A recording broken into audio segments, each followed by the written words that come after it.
Chiroro tapansa payang lo Itami raprang se karnang ta Bayashi yasen me sukyang lo ti Kutang pai mayam chir chiang lo Kutata pensa serta chu Suya pukya cendiran nang azuka Zamram sen tungata lukarma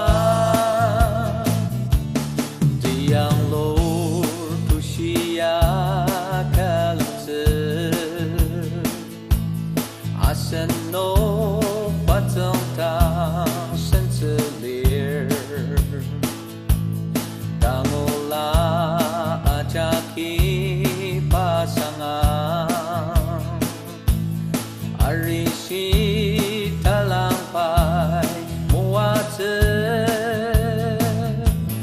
Kutangpai mayam chir tiang lo Kutata pensa serta jom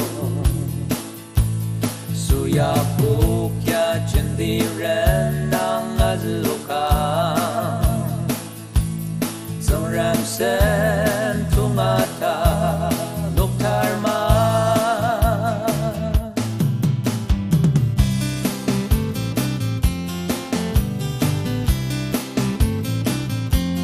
Anetku sia asen kaken Anama yutsuno pasang di Asenta kamtanela acha Isonang tushia chachati Kutang pai mayam chir tiang lo Kutata pensa serta jom Suya pukya cendiran nang azuka Zamram sen tungata